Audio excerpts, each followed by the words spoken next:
Okay, let's start. I'm going to talk about crime prevention through environmental design. And Greg already explained we use the terminology CPTED. I have the impression Greg invented it, but he has the impression I invented it. Well, we call it CPTED, crime prevention through environmental design, and I will focus on Europe. The essence of CPTED, I would say, is quite easy. CPTED is about the question how to prevent crime and feelings of insecurity. So it is crime, real crime, and feelings of insecurity by changing the social and the physical environment. So it's a combination. And what we do is using design, planning, management, engineering, all kinds of stuff. Let's focus on CPTED lessons learned from other disciplines first. Who is the real hero in other disciplines? And I'll go to completely other fields of expertise. Health, for example. Who solved, in the end, the big health problems we had in the 18th and the 19th century? The big progress, I think, was made thanks to engineers, thanks to technicians, city maintenance, architects, and urban planners. It was clean water, it was a good sewage system, which did the trick. So the health problems were not solved by doctors, but were solved by engineers. For fire, more or less the same goes. It was not so much the fire brigade, it was urban standards. So stop building wooden houses with wooden roofs, for example. Stop using wood in building on the outside. Building codes, urban planning, architecture and engineering did the trick. These enormous fires, here you see the fire of London in the I think it was the 17th century. Half of London burned down. That problem was solved. We never have these fires anymore in Europe nowadays. A more recent example I'll give you, which is on traffic. What we were able to do is design in traffic safety. The reduction of people killed by technical solutions, by, for example, airbags in the car, safer cars, these safety belts, but also by urban planning, by engineering, by design, traffic flows, roundabouts, for example, a British invention, speed bumps, road closures, and nowadays a new concept like shared space. The number of people killed went down enormously. I'll give you some of the figures from the Netherlands, only from the Netherlands. Here you see the red line is the number of people killed. In the 50s it was about 1,000. It rose in the 70s to about 3,000. And it went down, it's now about 600, while the number of cars became bigger and bigger and bigger. And here you see all the inventions. By the way, compare this figure with the number of people killed by terrorism in Europe nowadays, and then you see another important focus. We should focus on probably more on safety in traffic compared to terrorism, which has a lot of attention nowadays. In short, I think it is standardized and scientific planning and design, followed by good management and maintenance.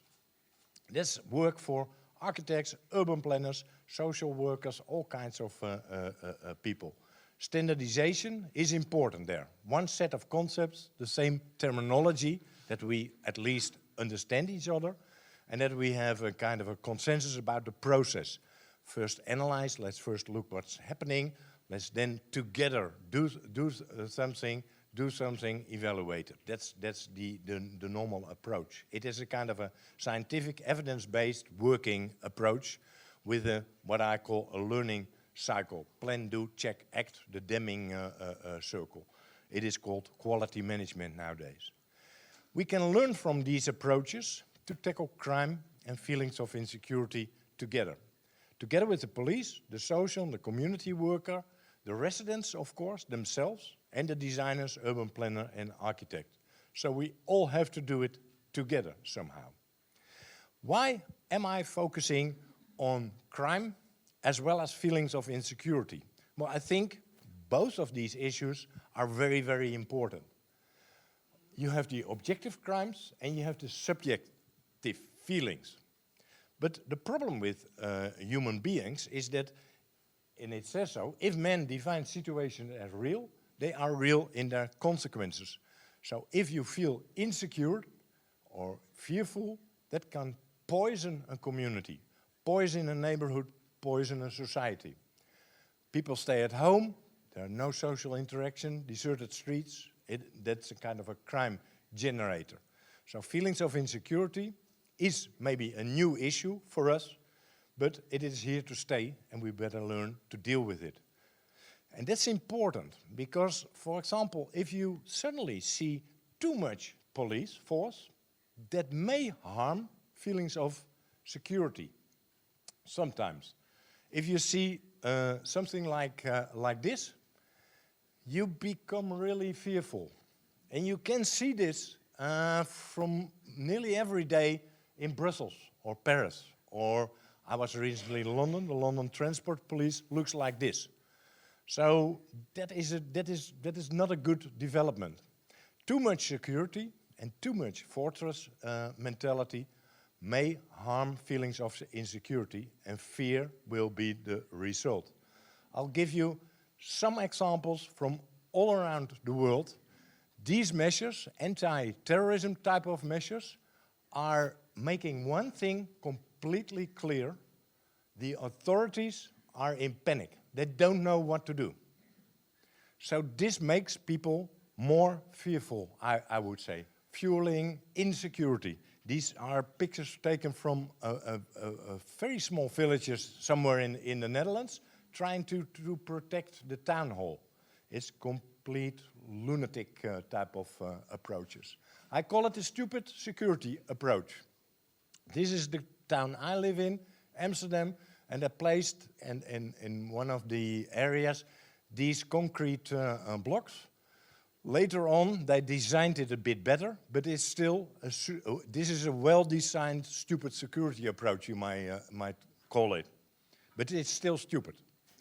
Because a recent evaluation of the Berlin attack on the Breitscheidplatz was done, and the idea was that if there had been concrete blocks there was a Scania truck with that amount of tons, that speed, this energy, the concrete blocks would be the dispersion of the concrete would be enormous, about 200 meters. So you would have concrete projectiles going everywhere, deadly projectiles. So this lunatic approach to anti-terrorism should stop, I think. You are quite right feeling insecure if you see this. Okay, let's go from terrorism. I forget terrorism. It's not, you saw it, it's not that important. Let's go to arson, burglary, other types of crimes, and feelings of insecurity. And let's focus on some lessons learned in Europe. I'll give you examples from the Netherlands, the police label, and changing the Dutch building code, the nationwide building code. I'll give you examples from the UK, secured by design for the whole country, Britain, and for Manchester, the crime impact statement, and now give you some ideas from the Baltic states, Estonia. There's more. There's also a European standard I will talk about briefly, but also from France, there is stuff like l'étude de sûreté et sécurité publique, the kind of crime impact statement you might say, which is used in France. So it's just a few examples. Here you have the Dutch police label, safe and secure housing. These slides were made by the Dutch police, by the way. That system is focusing on not only the lock on the door, not only the dwelling, but also the building, the whole building layout, the neighborhood layout, public areas, and also urban planning and design. It goes from the micro level to the macro level. And the idea was, is this secure housing? No, this isn't. This is fueling feelings of insecurity. Is this then secure housing? A lot of police. No, it doesn't work. We all know that. So this is not secure housing. This is what we call secure housing. It looks like a normal house. Anyway, in the Netherlands, this we call a normal house. And it only has a police label, safe and secure housing. That label focuses on burglary, on theft, on also bicycle theft, which is important in the Netherlands, vandalism, antisocial behavior, and fear of crime, and as well, fire. Because if you put a better lock on the door, it becomes a bit more difficult to get out if there's a fire, so there must be a fire alarm inside also. This is an example of just one page of that manual. It gives you the requirement, the performance, the specifications, and it explains what you should do. Nowadays, about 1,000 projects in the Netherlands, whole neighborhood, new neighborhoods, you might say, have this label. And about 700,000 dwellings are also labeled in that way. That is about 10% of all housing in the Netherlands. And the risk of burglary for these dwellings has dropped enormously. It used to be 1.23% for 100 dwellings. That was normal. But in certified dwellings, it is 95% less in new estates and about 80% less burglary in existing housing. So that's, from a crime prevention point of view, that's enormous. So the conclusions of this label: the police label is a nationwide success. Several requirements, and I'll come to that after this one, are now in the building code. Theory and practice are in balance. Risk of a dwelling has dropped enormously. The insurance companies also helped, and it is in that respect an example we can all use. There is a critical note that the last 10 years there's not that much progress anymore in this label. The number of certified dwellings is still about 700,000. It's not growing anymore. So there should be a redesign, I think. I'll come to a second example, which is a nationwide example for the Netherlands. We have about 17 million people living in the Netherlands. And what they did was put some requirements in the National Building Code, anti-burglary requirements. In that respect, I'm a researcher. I love this kind of stuff. You can make a comparison before and after. And the comparison showed that about 26% less burglary in new houses built under the building code. Yes. But well, I'm Dutch. We always look at the money, of course. The cost-benefit analysis showed it was an enormous success. 26% less burglary means you need less insurance, you need less police, etc. I'll come to example number 3, the UK. They introduced secured by design, and in Manchester later on they introduced the crime impact statement, which looks a bit like the Dutch police label. The UK police adopted secured by design in '89 already, an accreditation scheme for homes and commercial premises, and it was delivered by the police, architectural liaison officers they called it. Focusing only on Manchester, on Greater Manchester, which is quite a city, still in the Champions League by the way. They introduced in 2006 the crime impact statement. And it is an obligatory tool. If you want to build something, you have to pay for it, of course, because you need a permit for it. And by doing that, a special brigade within the police, about 5 people, an architect, an urban planner, a police officer, they do a crime impact assessment, and they do a crime impact set of recommendations. And if you follow these recommendations, it's okay. If you don't follow the recommendations, you're in trouble. Yeah. Developers pay for this, so the people who are building pay for it. The architectural liaison service was later called Design for Security. I come to the fourth example. Another example, because it's focused on training. Ewa Klima will also talk about it. This was a practical training for not only the police, but together there were police people, there were local authorities, NGOs, doing a CPTED training and making a manual. And nowadays they are working in Estonia on the Safe House label also. Well, does it work then? Yeah, it is a success nearly everywhere. Secured by design. In the UK and Manchester is a success, the police label was a success, the building code was a success. The French examples I have no information about, but a lot of evaluations shows, yes, it was a success. More CPTED is a lower risk, is less crime, less feelings of insecurity. It is a multi-agency approach, however. Not only police, but also other people. Also participants from the local authorities, education, social institutions, etc. And that makes it difficult because different organizations have different languages, different approaches, different management styles, different planning systems, different financial options, and there are privacy issues as well. So somehow we need a kind of a standardization of the terminology and a standardization of the process. How do we do this? There is a European standard for this. You can simply go to your Hungarian Standardization Institute and you can buy this standard, probably even translated in Hungarian. I don't know. But if you have trouble, ask me. And it is a lot of pages and it is extremely expensive, I think, but the essence of it is that you ask a few very simple questions. Where? What are we talking about? What area, what building are we talking about? What is the problem and who are the stakeholders? And together with the stakeholders, you start working on solutions.